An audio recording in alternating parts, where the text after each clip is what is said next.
오늘은 태초에 하나님이 천지를 창조하시니라라는 말씀의 제목을 함께 은혜를 나누고자 합니다. 창세기는 구약뿐만 아니라 성경의 첫 번째 성경입니다. 창세기, 출애굽기, 레위기, 민수기, 신명기는요 모세가 기록했습니다. 그래서 모세가 기록한 5개의 성경이라고 해서 모세오경이라고 불립니다. 근데 여러분, 어떤 책이든 책을 쓸 때는, 글을 쓸 때는 목적이 있습니다. 그럼 창세기도 분명히 목적이 있어서 기록했을 겁니다. 그럼 창세기는 왜 기록했을까요? 여러분, 성경학자들은 창세기를요 출애굽기의 서론이라고 부릅니다. 사실 성경은 모든 사람들로 하여금 읽게 하기 위해서 쓰여진 책임은 분명합니다. 하지만 창세기부터 신약의 마지막에 요한계시록에 이르는 66권의 성경은요 1차적으로 그 성경을 읽는 독자들이 있었습니다. 대상들이 있었습니다. 그렇다 한다면 여러분, 창세기의 1차적인 독자는 누구일까요? 창세기의 1차적인 독자는 출애굽한 이스라엘 백성들이었습니다. 근데 여러분, 출애굽기와 민수기를 통해서 우리는요 이스라엘 백성들이 광야를 떠돌며 얼마나 원망과 불평에 물든 삶을 살았는지를 알 수 있습니다. 그러니까 애굽에서 노예로 사는 것이 너무 힘들다고, 하도 죽겠다고 해서 하나님께서 놀라운 기적을 행해서 그들을 애굽으로부터 구해 주셨는데도 이스라엘 백성들은 무슨 일만 생기면 원망과 불평을 입에 달고 살았습니다. 도대체 이분들의 정신 상태는 어떨까, 이런 생각이 들 정도입니다. 근데 여러분, 왜 그렇게 됐을까요? 사람이 어떤 행동을 할 때는 다 이유가 있고 원인이 있겠죠. 왜 그랬을까요? 사실 이것은요 뭐 그들만의 탓이라고 보기도 어렵습니다. 400년 동안 애굽에서 노예로 살았습니다. 여러분, 노예 근성이라는 말 들어보셨죠? 400년이라고 한다면 내가 알지 못하는 할아버지 때부터 노예로 살았다는 겁니다. 여러분, 그 후손들은 당연히 어떻게 날 때부터 노예입니다. 그러다 보니까 그들은 자신도 모르는 사이에 노예의 근성이 몸에 배이게 되어 있습니다. 노예의 특징이 뭘까요? 노예는요 시키는 일만 잘하면 됩니다. 노예는 책임지는 일을 하지 않습니다. 노예는 어떻게 하면 덜 혼날까만을 고민을 합니다. 여러분, 신앙생활에도 노예 같은 신앙생활이 있고요 주인 같은 신앙생활이 있습니다. 스스로를 좀 점검해 보십시오. 목사 눈치를 너무 많이 보신다면 어떤 겁니까? 물론 눈치를 너무 안 보셔도 문제겠지만 혼나면 어떠지? 이 생각하시면 안 되고요. 어떻게 하면 하나님의 기쁨이 될까? 여러분, 이런 신앙생활이 사실은 더 건강하고 힘 있는 신앙생활입니다. 어떻게 하면 하나님한테 덜 혼날까? 어떻게 하면 목사한테 좀 덜 욕먹을까? 이걸 고민하시는 신앙생활이 아니라 반대로 생각해 보십시오. 어떻게 하면 하나님을 기쁘시게 해드릴까?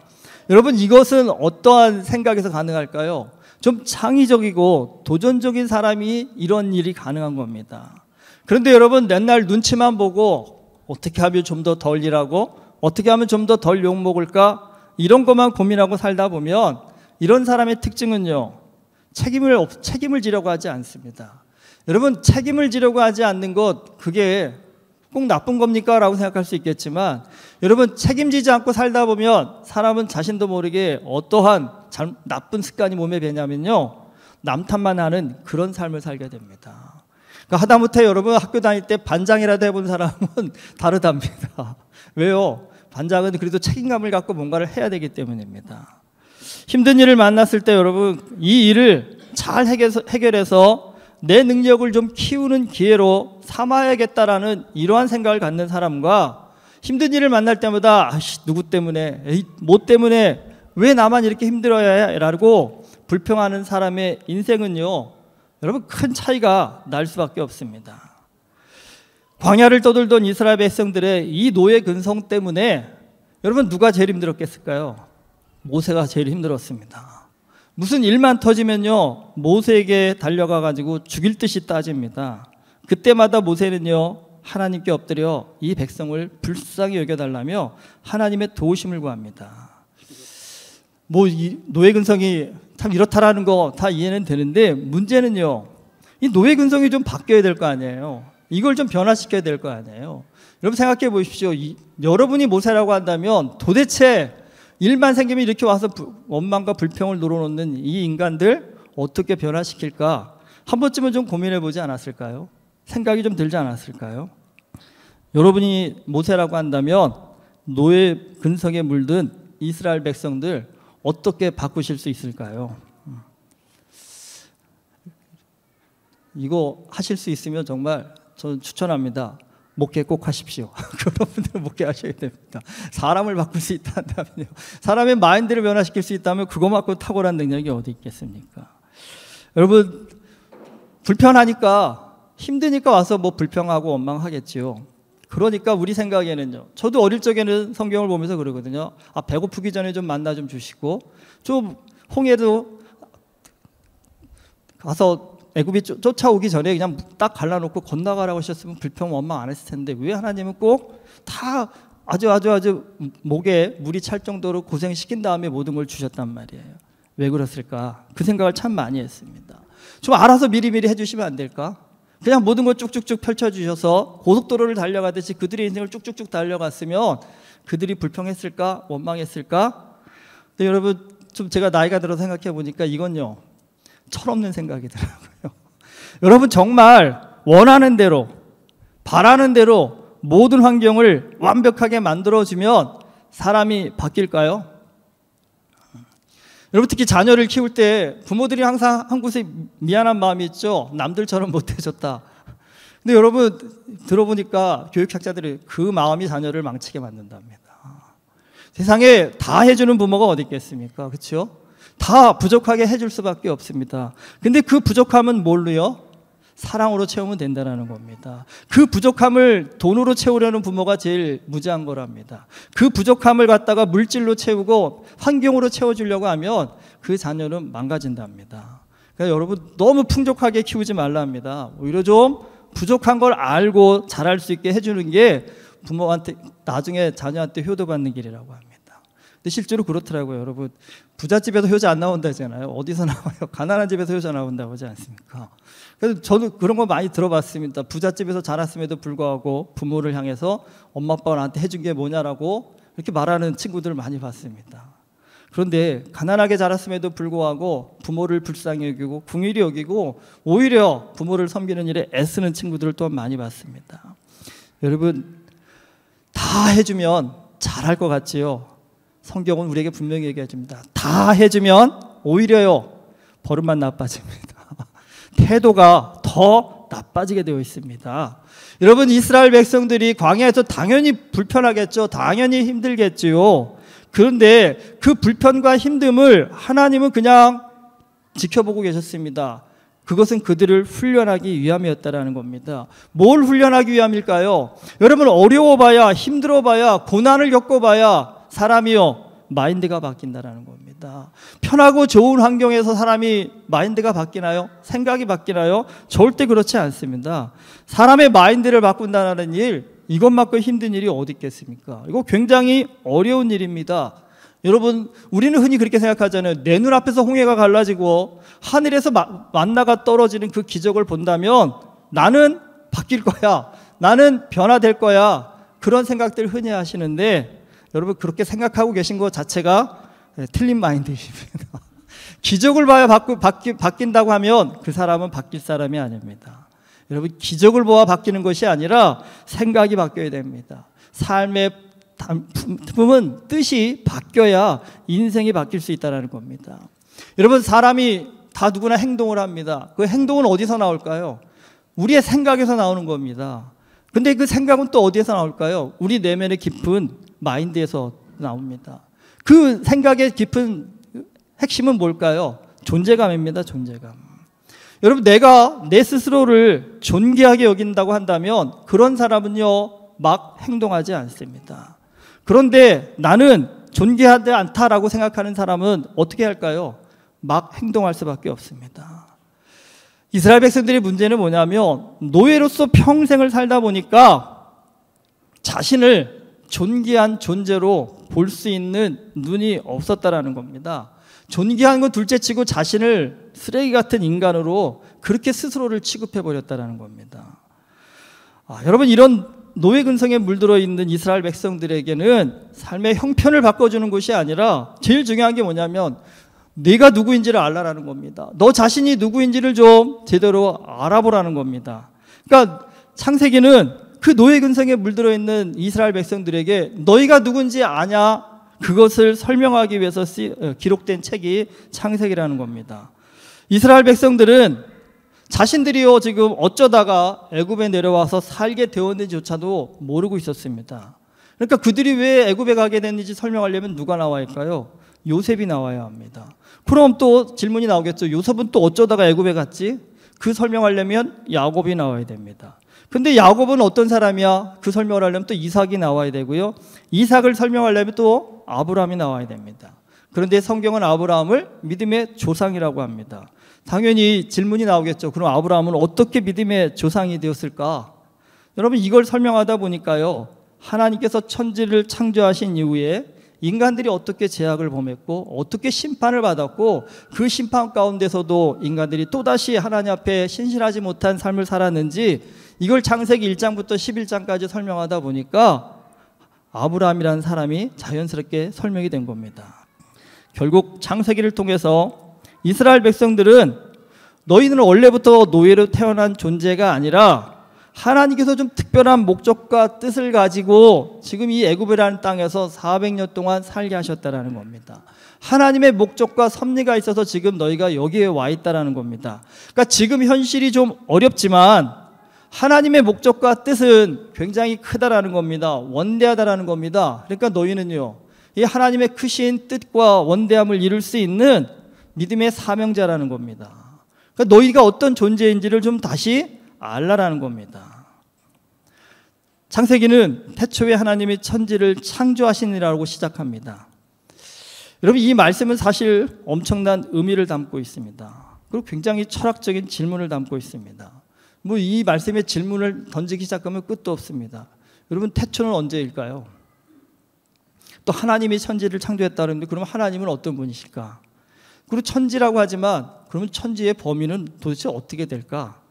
근데 여러분 여기서 끝나는 게 아니라 2절도 역시 심오합니다. 땅이 혼돈하고요 공허하며 흑암이 깊음 위에 있고 하나님의 영은 수면 위에 운행하시니라. 이거 어떤 모습인지 그림이 그려지시나요? 근데 중요한 게 있습니다. 이건 본 사람이 아무도 없습니다. 여러분 아무도 본 사람이 없는 거를 설명한다는 것, 그거 굉장히 어려운 일이 아닐까요? 사실 창세기는요 그 시작부터 우리가 상상하기 힘든 내용을 담고 있습니다. 그런데 여기에 좀 큰 신앙의 걸림돌이 있습니다. 우리는 살면서 대개요 나의 이해의 한계를 넘어서면 어떨까요? 내 이해의 한계를 넘어서는 순간 우리는 정신줄을 놓아버립니다. 그리고 생각조차 안 하려고 합니다. 그리고 내 이해의 한계를 넘어서면 흔히 이렇게 얘기했죠. 에이 말도 안 돼. 이러면서 덮어버리게 된다는 겁니다. 왜 수많은 사람들이 성경을 읽다가 덮어버릴까요? 자기 상식으로는 이해가 안 되기 때문입니다. 그런데 여러분 여기에 인생에 굉장히 큰 차이가 있습니다. 한번 내 인생을 좀 돌아보십시오. 지금 여러분 나는 내 인생을 완벽하게 다 이해하고 삽니다 라는 분 계십니까? 우리는 다 알고 사는 사람 없습니다. 모르는 것이 더 많고 그냥 조금 알고 살 뿐이라는 겁니다. 근데 중요한 게 있습니다. 다 이해하지 못하고 있지만 존재는 하고 있습니다. 살고 있습니다. 그럼 어떻게 해야 될까요, 여러분? 이해할 수 없다고 해서 덮어버리고 무시하는 것이 아니라 우리의 인생에는 이해할 수 없는 영역이 있다는 걸 인정해야겠죠. 그 인정함이 있다고 한다면 그 사람은 삶을 대하는 태도가 좀 더 진지하지 않을까요? 좀 더 겸손해지지 않을까요? 노예 근성에 찌든 사람의 시야를 한번 생각해 보십시오. 이런 사람들은 어떻게 살까요? 정말 눈 앞만 바라보고 삽니다. 근데 여러분 뭐 이스라엘 백성만 뭐라고 할 게 아니라 지금 내 인생의 시야를 한번 좀 점검해 볼 수 있는 시간을 가져보면 어떨까 싶습니다. 나는 내 인생의 시야를 어느 정도까지 두고 살고 계시나요? 그저 돈 버는 일에만, 건강한 일에만, 아니면 세상에서 뭐 어찌어찌 살고자 하는 그 목적만 가지고 사십니까? 근데 여러분 인생은 그것만 갖고 사는 게 아니지 않습니까? 사람과의 따뜻한 관계도 필요하고 사랑도 필요하고 우리의 영혼이 만족스러워지는 그런 영적인 일들도 필요하다는 겁니다. 그런데 여러분, 이런 시야를 어떻게 가질 수 있을까요? 좀 크게 보고 멀리 봐야 가질 수 있는 겁니다. 우리 흔히 그렇게 얘기하니까 좀 크게 보라고 멀리 보라고. 왜 그렇습니까? 여러분, 크게 보고 멀리 봐야 좀 배움이 깊어지고요. 그래야 마음이 단단해지고요. 그래야 작은 이익에 집착하지 않고 큰 뜻을 품을 수 있기 때문입니다. 인생의 크기는 내 시야의 크기에 달려 있더라고요. 우리가 얼마만큼 큰 시야를 갖느냐에 따라서 우리의 인생의 크기도 결정이 됩니다. 여러분, 우리가 캄보디아를 가고 한국의 시골까지 가서 복음을 전하려는 이유가 무엇일까요? 그들의 시야를 좀 넓혀주기 위함입니다. 캄보디아의 김득수 선교사님이요, 아주 아끼는 청년이 하나 있었습니다. 한국어도 잘하고 영어도 잘하고 캄보디아는 당연히 잘하겠죠. 그러니까 이 청년을 만나고서 김득수 선교사님이 캄보디아의 미래를 정말 이끌어갈 수 있는 인재가 되겠다라고 해서 이 청년한테 굉장히 많은 기대를 하셨습니다. 그래서 좀 공부할 수 있는 길을 열어주시고 캄보디아를 위해서 좀 큰 사람이 되라고 그렇게 많은 지원을 정말 아끼지 않고 해주셨습니다. 그런데 이 똑똑한 친구가 뭐라고 얘기하면서 뛰쳐나갔냐면 공부해서 뭐 하냐고요. 그래서 뭐 하냐면 한국으로 돈 벌러 갔습니다. 지금도 몇 년이 됐는데 안 돌아오고 있다고 하더라고요. 뭐 그도 그럴겠죠. 캄보디아에서 아무리 열심히 일해봐야 한 달에 뭐 얼마나 받겠습니까? 근데 한국에 가면 그 몇 배, 아니 몇십 배를 받으니까 본인도 자기보다도 한국어 못하는 사람들도 한국 가서 큰 돈 벌어가지고 새 집 짓고 잘 사는 거 보니까 본인의 마음도 당연히 내가 왜 이렇게 살아야 되는 생각이 당연히 들어야 되겠지요. 근데 사실 김득수 선교사님하고 그것 때문에 갈등이 많았다고 합니다. 김득수 선교사님은 가서 한국에서 노동자로 일하는 것이 중요한 것이 아니라 넌 캄보디아의 지도자가 되라, 리더가 되라. 그러기 위해서 좀 더 큰 시야를 가져라 라고 얘기했지만 결국은요, 돈이 더 좋지요. 돈이 필요하니까요.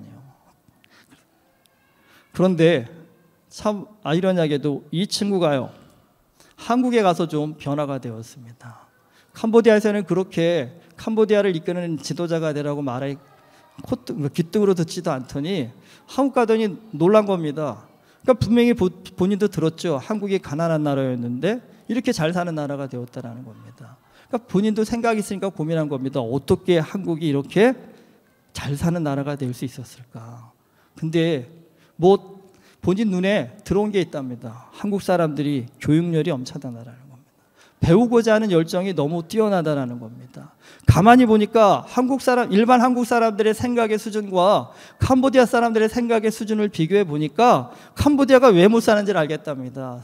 생각이 없다는 겁니다. 캄보디아 사람은 너무 생각이 없답니다. 그냥 돈 1불만 더 준다고 해도 모든 거 내팽개치고 그 돈 따라가는 자신들의 삶을 볼 때 이래가지고는 캄보디아는 100년이 지나도 200년이 지나도 잘 사는 나라가 될 수 없겠다고, 그래서 오히려 선교사님한테 이메일을 보내왔답니다. 자신이 깨달음을 얻었다고.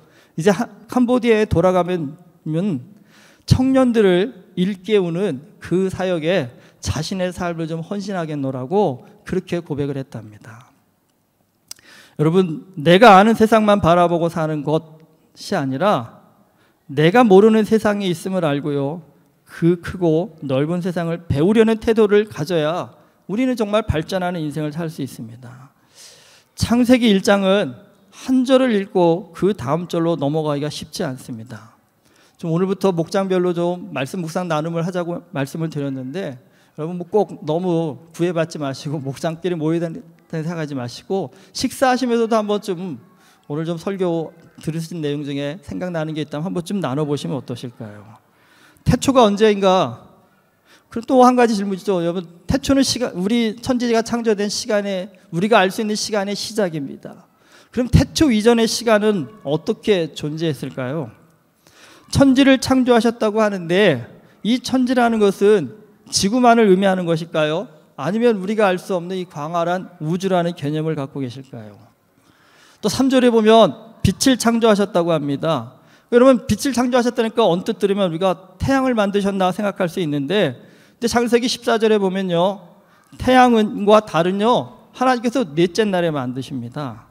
그 사실 이게 굉장히 어렵습니다. 그럼 태양과 빛은 넷째 날에 만드셨다는데 이 첫째 날에 만드신 이 빛은 뭘까? 여러분 뭘 것 같으세요?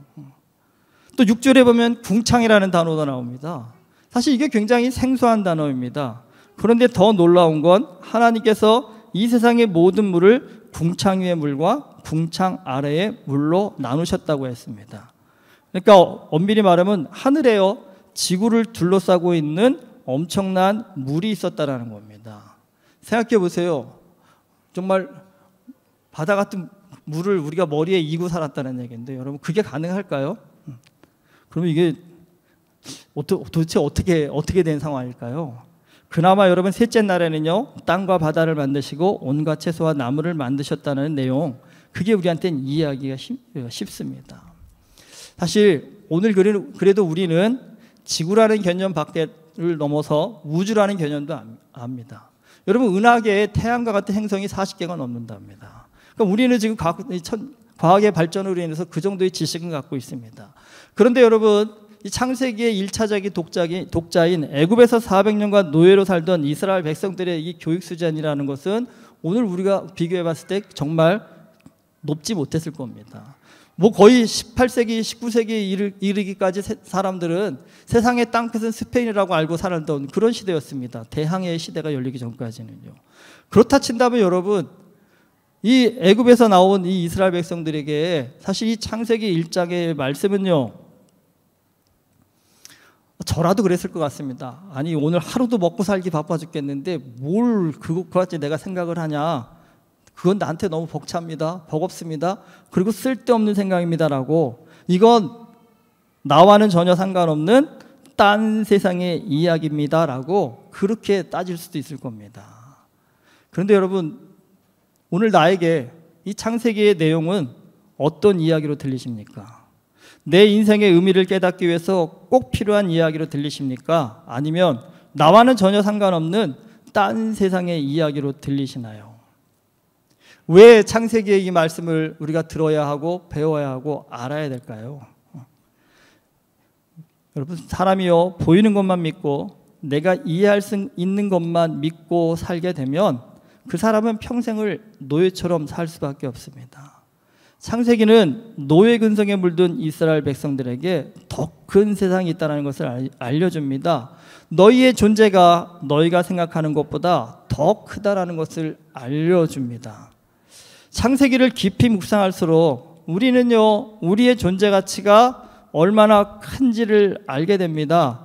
내가 그냥 막 살다가 갈 수 없는 하나님의 존귀한 사람이라는 것을 알게 됩니다. 내가 이 땅에 존재한다는 것이 이 하나님의 엄청난 선물이라는 것을 알게 됩니다. 생각해 보십시오. 여러분 이러한 은혜의 깨달음을 마음에 담고 산다면 그 사람은 인생을 대하는 태도가요 사는 게 달라지지 않을까요? 맨날 부어라 마셔라 하면서 인생 뭐 있냐, 뭐 죽으면 그만인데 라고 이렇게 살까요? 아니요, 당연히 다르겠지요. 인생은 그냥 이 육신은 잠시 잠깐 있다 가는 거지만 하나님은 우리가 알 수 없는 태초 이전의 시간에도 존재하셨고 태초로부터 지금까지의 시간도 우리는 가늠할 수 없는 그 시간임에도 불구하고 그 모든 시간을 하나님이 통찰하시고 우리의 삶을 지켜주시고 보호해 주신다고 한다면요 정말 이 엄청난 하나님의 그 무한한 세계 속에서 작은 점과 같이 왔다가 가는 이 짧은 시간 동안 내가 무엇을 투자하며 사는 것이 내 삶의 최선인가에 대해서 한 번쯤은 좀 영적으로 고민할 수 있는 사람 아닐까요? 술 마시고 노는 것만이 인생의 전부라고 생각하는 그런 어리석은 삶이 아니라 정말 꿈과 같은 잠시 잠깐 하룻밤 같은 나의 이 육신의 인생을 영원한 하나님의 나라 가운데 어떻게 사는 사람이 되기 위해서 내가 좀 다른 삶을 살아봐야 될 것인가, 어떠한 목적을 갖고 사는 사람이 될 것인가, 좀 그런 영적인 사람이 될 수 있지 않을까요? 여러분께 머리 아프라고 태초 이전의 시간을 고민하고 태초는 언제이고 이거 고민하라고 말씀드린 것이 아닙니다. 이유는 간단합니다. 여러분 그런 고민을 해봐야 하나님의 크심을 좀 알게 됩니다. 하나님이 생각보다 만만한 분이 아니세요. 정말 우리의 상상을 뛰어넘는 정말 위대하시고 광활하시고 전지전능한 하나님이시라는 겁니다. 근데 그 하나님을 우리가요 정말 요만큼만 알게 된다고 해도요 삶은 바뀌게 되어 있습니다. 삶은 놀랍게 변화되게 되어져 있습니다. 그런데 안타까운 건 그 하나님을 알고자 하는 그 작은 노력을, 작은 헌신을 오늘 우리가 안 하고 있다는 겁니다. 특별히 이 시대가 제일 어려운 게 뭡니까? 생각을 안 하려고 한다는 거지 않습니까? 조금만 골치 아프고 조금만 어렵고 조금만 철학적이면 에이 머리 아파 안 해. 특히 우리 젊은 청년들일수록, 어린 학생들일수록 더 그렇잖아요. 그럼 저희도 느끼지만 제가 청소년 때도 성경 공부하시는 선생님들이 힘들었겠지만 요즘 선생님들이 더 힘들답니다. 애들이 들으려 하지 않는답니다. 생각하려고 하지 않는답니다. 그러니까 많은 어린 자녀를 둔 부모들이 우리 애는 의욕이 없어요. 도대체 뭘 하고 살고 싶은 마음이 없어요. 이게 고민이라는 부모님들이 굉장히 많습니다. 왜 그렇겠습니까, 여러분? 생각을 안 하는 거지 않습니까? 하나님에 대해서 조금이라도 알고 하나님에 대해서 정말 은혜를 조금이라도 경험한 사람이라고 한다면 좀 다르게 살아야겠다는 마음의 영적인 도전이 일어나지 않을까요?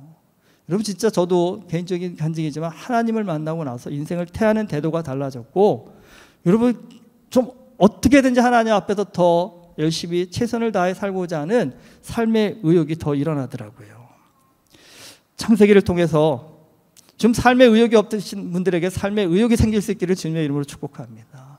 인생이 목적이 없는 분들에게 인생의 목적이 좀 생길 수 있는 그런 역사가 일어날 수 있기를 주님의 이름으로 축복합니다. 여러분 창세기를 정말 하나님의 은혜 가운데 깊이 묵상하시다 보면 태어났으니까 어쩔 수 없이 사는 인생, 이게 아니라 하나님의 창조의 목적대로 정말 의미 있고 가치 있는 인생을 살겠다라는 그런 놀라운 변화가 우리 모두의 삶 가운데 분명 일어나게 될 줄 믿습니다. 여러분 이번 창세기의 말씀을 통해서 은혜교회 모든 성도님들이 그냥 사는 인생이 아니라 하나님께서 우리를 부르신 바대로, 하나님께서 우리를 이 땅 가운데 존재하게 하신 목적한 바대로 마음의 열정과 뜨거운 은혜를 가지고 살아가는 그런 복된 인생이 될 수 있기를 주님의 이름으로 축원합니다. 기도하시겠습니다. 하나님은 우리에게 참 많은 복을 주셨습니다. 놀라운 은혜를 허락하여 주셨습니다. 이 땅 가운데서 정말 보람 있고 가치 있고 의미 있고 행복하게 살 수 있는 모든 것을 하나님께서 우리에게 허락하여 주셨습니다. 그런데 주님, 내 시야가 작아서 내 마음이 좁아서 하나님께서 부어주시는 복을 받아 누리지 못하는 어리석음을 우리가 범하고 있음을 이 시간 고백합니다. 주님, 창세기의 묵상을 통해서 우리의 시야가 열려질 수 있기를 소망합니다. 마음이 커질 수 있기를 소망합니다. 하나님 아버지의 크심을 알고 그 크심 하나님 아버지의 은혜를 입고 사는 우리의 삶이 어떻게 변화되어야 될 것인가, 이것을 고민할 수 있는 우리가 되기를 원합니다. 그리고 그 고민 가운데 하나님 아버지를 만나서 삶이 변화되어지는 우리 모두가 될 수 있기를 주님 앞에 간구합니다. 주님 함께하여 주시옵소서. 예수 그리스도의 이름으로 기도드립니다. 아멘.